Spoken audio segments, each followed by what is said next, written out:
चुनाव है, बहुजन समाज पार्टी यहाँ पर हमेशा से मजबूत रही है और जीतने का इनका वादा है। अब ये तो 2023 के चुनाव में पता चलेगा जीतेंगे या फिर फाइट करेंगे या फिर किस प्रकार का वो रहने वाला है। नेताजी हमारे साथ सरविंद सिंह कुशवाहा जी, जो कि लगातार क्षेत्र में एक्टिविटी में हैं और एक्टिविटी के साथ साथ लोगों के दिलों में हैं और लगातार काम भी कर रहे हैं। उन पर हम बात कर लेते हैं किस प्रकार से आप लोगों से चैलेंज लेकर बैठे हो। जो भारतीय जनता पार्टी और कांग्रेस जहाँ चुनाव लड़ रही है, बल्कि यहाँ पर भारतीय जनता पार्टी पहले नहीं जीती थी, एक ही प्रत्याशी ने उसको 2 बार जिता लिया है। अब आने वाला समय आपका है, तो आप किस प्रकार से देख रहे हैं? आपको टिकट मिलने के बाद आप किस प्रकार उनसे लड़ाई लड़ने वाले हो? सबसे पहले तो हम अपने महापुरुषों को बहुत बहुत धन्यवाद देंगे, साहब कांशीराम जी को, जिन्होंने दलितों, पिछड़ों और बहुजन समाज को तैयार करके तमाम सारी जातियों को मिलकर ये बहुजन समाज पार्टी बनाई। और बहुजन समाज पार्टी का जो मूवमेंट है वो हमारे मुरैना और मुरैना में खासकर जौरा में इस तरीके से बहुजन समाज पार्टी मजबूती से काम करती रही है। यहाँ हम लोग कभी भी, हमें ऐसा प्रमाण नहीं मिला कि हम लोग फाइट में नहीं रहे हों।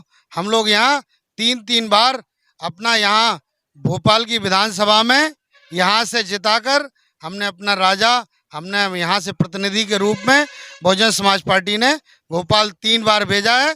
और इस 2023 के चुनाव में मुझे आशा ही नहीं, पूर्ण भरोसा है कि इस बार बहुजन समाज पार्टी यहाँ पर पिछड़ों को आगे करके, पिछड़े समाज को, क्योंकि यहाँ पर बहुजन समाज पार्टी ने हमेशा ओबीसी के भाइयों पर भरोसा जताया है और बहुजन समाज ने यहाँ हमेशा ओबीसी में 2 बार कुशवाहा को, 1 बार हमारे धाकड़ समाज को, और ऐसी उम्मीद है कि आने वाला समय इस बार 2023 में बहुजन समाज पार्टी का नीला झंडा, हाथी निशान फिर से अव्वल नंबर पर रहेगा। ऐसी मुझे पूर्ण भरोसा है और विश्वास है। अच्छा, आपको अगर टिकट मिल जाता है, आप चुनाव की दौड़ में हो, आप किन मुद्दों को लेकर चुनाव की दौड़ में उतरोगे कि साहब मैं ये काम है, इनको लेकर उतर रहा हूँ और ये जनता की ज़रूरत भी है? हमारे यहाँ तो साहब एक छोटा सा कार्यकर्ता भी, और उस लाइन में हो सकता है कि मैं भी पीछे से 1 नंबर हूँ।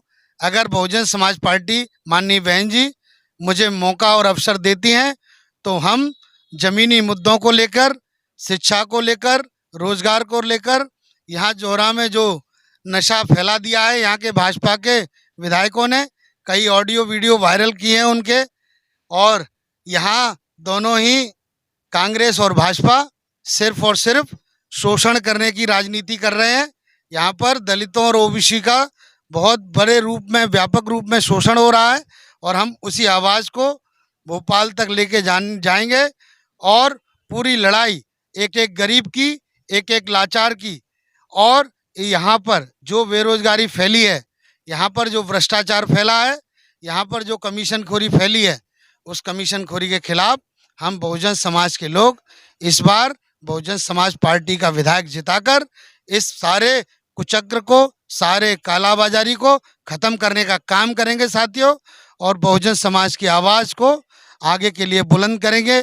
माननीय बहन जी को इस देश का पीएम और सीएम बनाकर हम उनके एक नए अध्याय जोड़ने का काम हम जौरा की जनता यहाँ से बिल्कुल करने वाली है साथी। अच्छा, दूसरी बात एक और ये आती है, यहाँ पर जो मुरैना में कई विधानसभा हैं जिनमें कुशवाहा समाज अन्य अन्य पार्टियों से जुड़ा हुआ है, इसमें चैलेंज आपके लिए रहेगा कि आप कुशवाहा को कैसे इकट्ठे कर पाओगे? क्या इस विधानसभा का कुशवाहा कहीं कट सकता है? हमारे यहाँ बहुत सारे प्रभारी मंत्री जी बनकर आए हैं, लेकिन समाज के क्या, ओबीसी समाज के लिए उन्होंने 1 रुपये का कोई काम नहीं कर पाया, 1 रुपये की कोई मदद नहीं हुई। रुपए की तो छोड़ो, किसी के दुख दर्द में आज तक वो शामिल नहीं हो पाए। तो ऐसे बहुजन समाज के क्या मतलब, क्या हितैषी होंगे ये लोग? तो केवल भाजपा के बनाए हुए केवल एक नुमाइंदे हैं जो वोट के लिए उन्हें तैयार करके भेज देती है, और कहीं कुछ नहीं है। हमारा समाज, ओबीसी समाज, दलित समाज पूरा इन सब से नाराज है। सारे लोग बहुजन समाज की पार्टी की बात कर रहे हैं और बहुजन समाज पार्टी की सरकार मुरैना में जरूर बनने वाली है। इस प्रकार से बहुजन समाज पार्टी के कार्यकर्ताओं में जो जोश है, जो ताकत है, देखने को मिल रही है। जौरा विधानसभा में क्या इस बार 2023 में बहुजन समाज पार्टी अपना परचम लहरा पाएगी? तो देखते रहिए ग्राउंड रिपोर्ट। मैं हूं दीपक बौद्ध, आप सभी का बहुत बहुत धन्यवाद।